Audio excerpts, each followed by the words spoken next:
नाज़रीन गिरामी अस्सलामु अलैकुम वरहमतुल्लाहि वबरकातुह।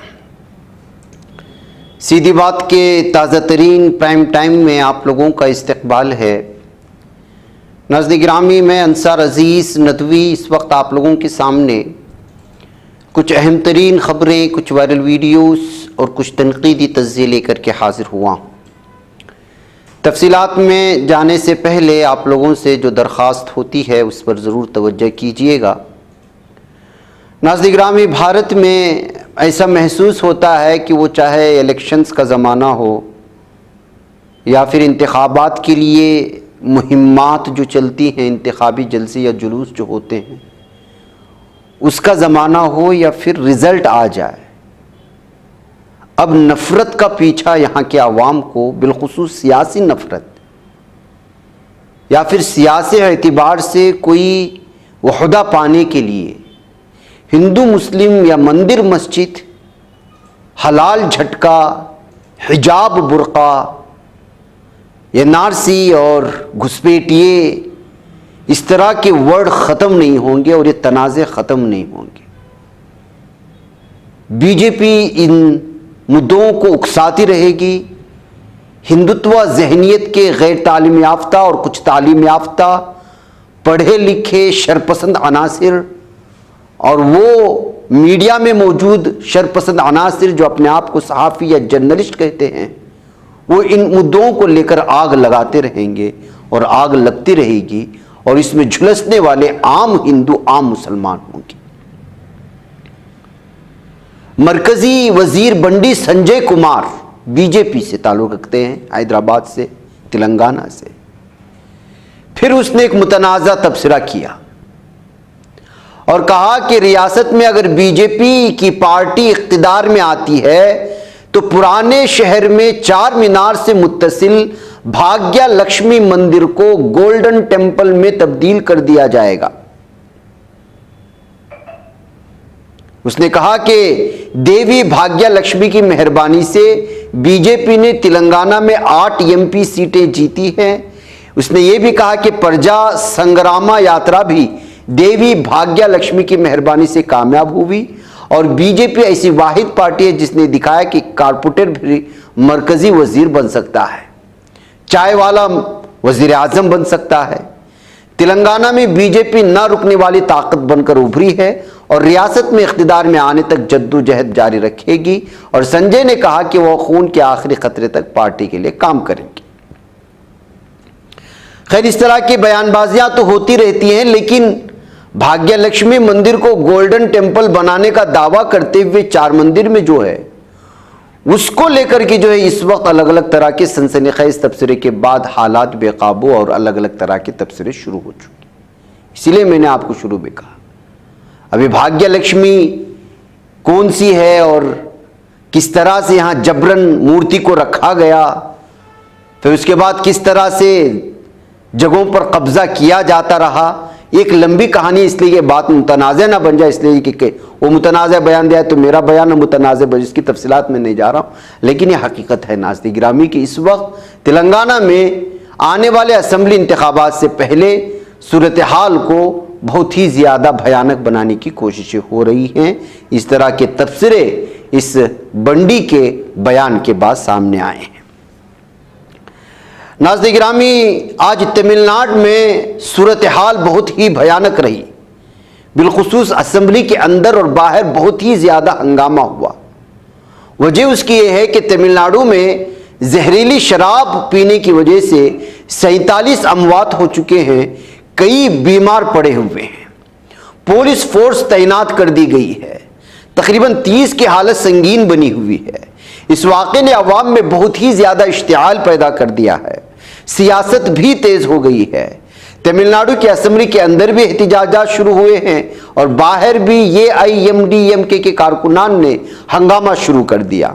मुजाहिरा कर रहे अराकीन असम्बली को हटाने के लिए पुलिस को काफ़ी मशक्क़त करनी पड़ी, यहाँ तक कि जो है फ़ौज को बुला लेना पड़ा।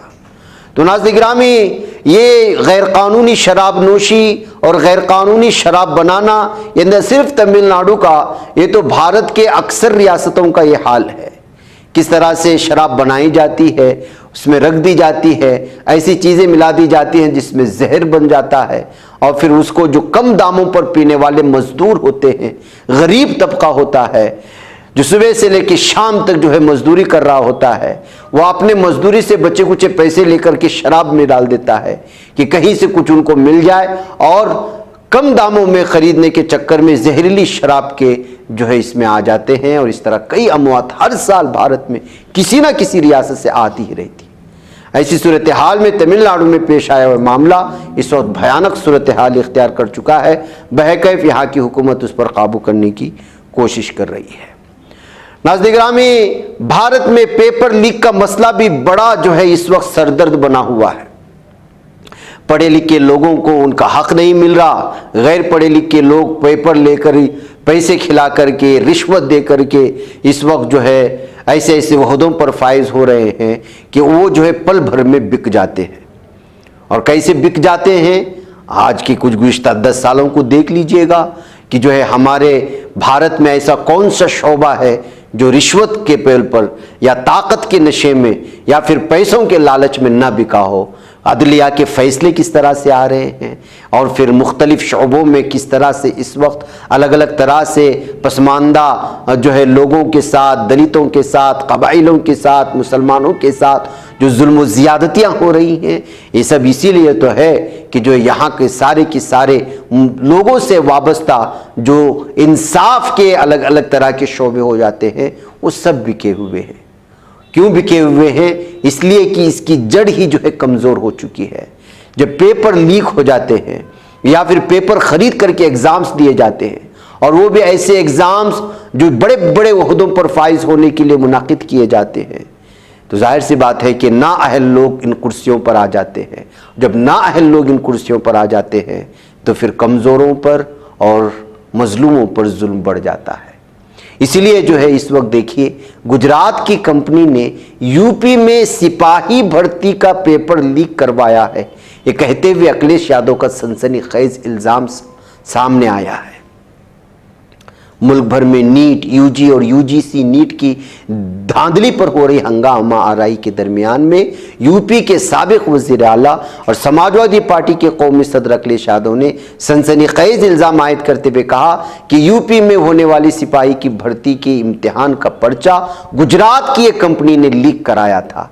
उन्होंने योगी आदित्यनाथ की क़यादत वाली यूपी की बीजेपी हुकूमत पर भी हमला बोल दिया है, और उन्होंने सोशल मीडिया प्लेटफॉर्म एक्स पर पोस्ट लिखा, भाजपाइयों की यही पहचान, झूठों को काम, झूठों को सलाम।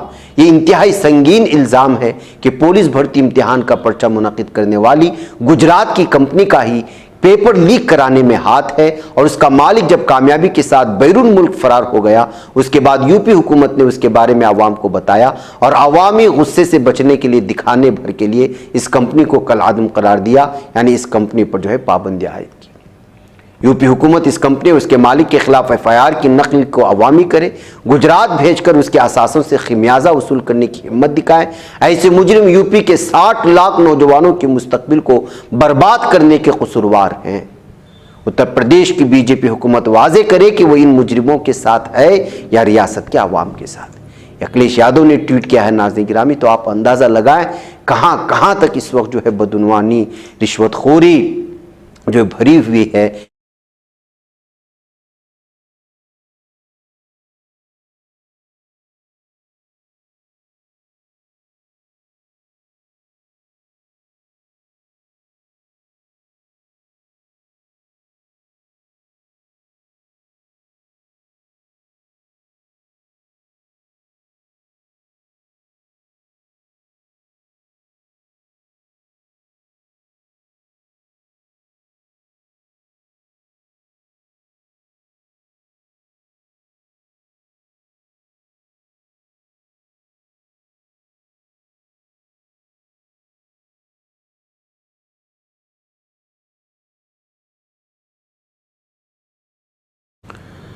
नाज़रीन गिरामी, फ़िलिस्तीन, गाज़ा, राफ़ा और लबनान और इसराइल के दरमियान में इस वक्त बहुत ही भयानक जंग छिड़ सकती है।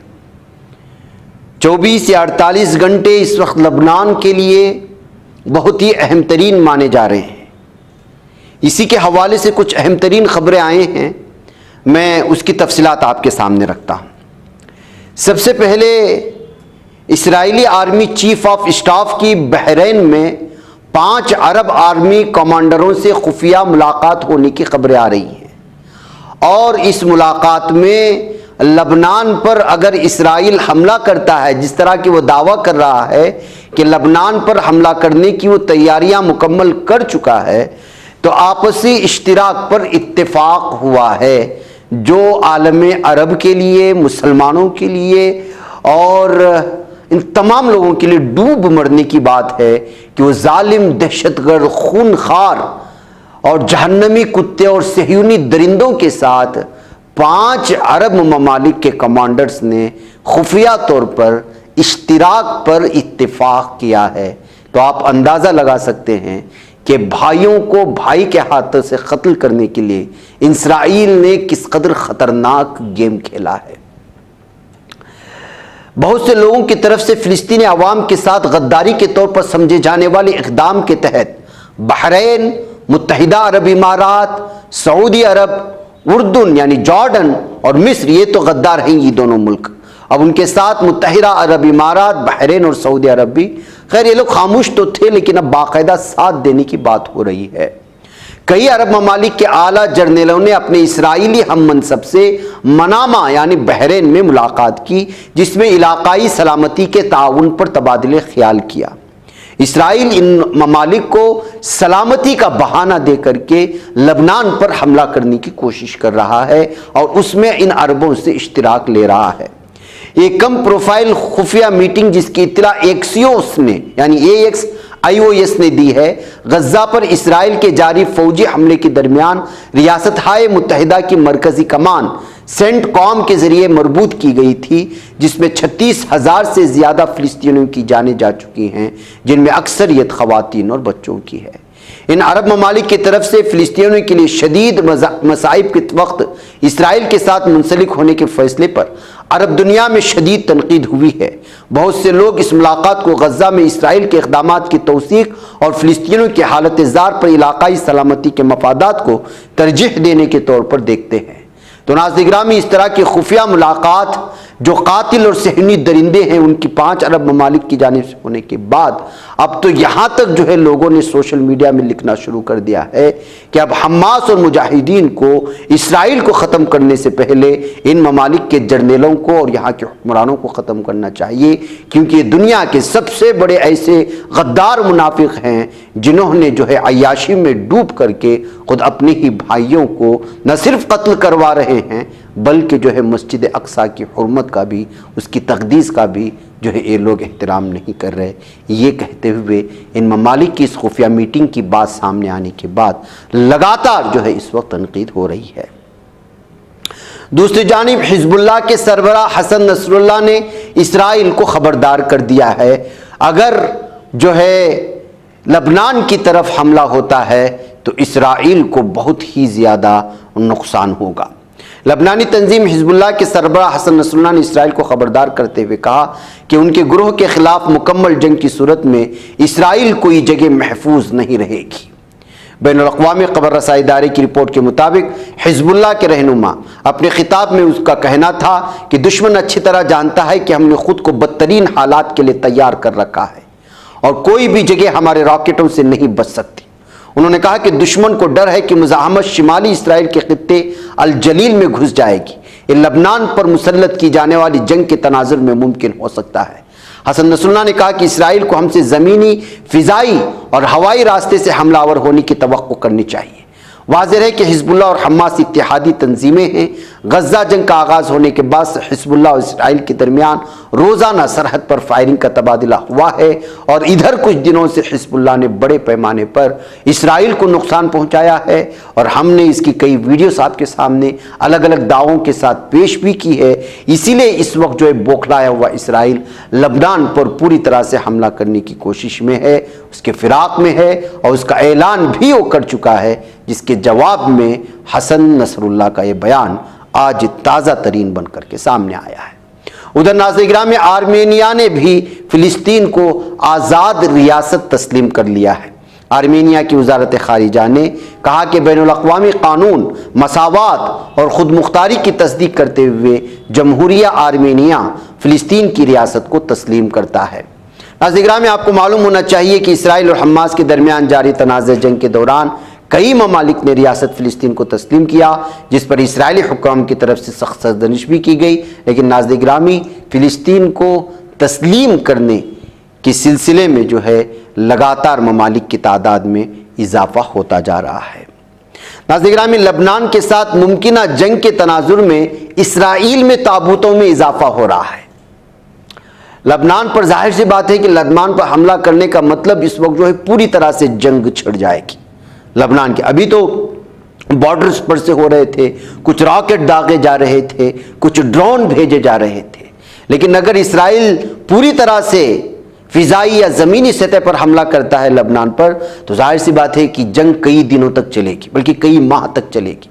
इसलिए कि हिजबुल्लाह की जानिब से और ईरान की जानिब से इससे पहले लगातार ये जो है बयानात आ रहे हैं कि हम इस जंग के लिए पहले से ही तैयार बैठे हैं। तो ऐसी सूरत हाल में क्या सूरत हाल हो सकती है? तबाही मच सकती है इसराइल में। इस वजह से एक अखबार ने, जिसमें जो है इसराइली वजीर बराए मजहबी उमूर माइकल मेलकेली ने कहा है कि उनकी वजारत लबनान के साथ मुमकिना जंग की वजह से बड़ी तादाद में तदफीन की ज़रूरत के इम्कान पर काम कर रही है।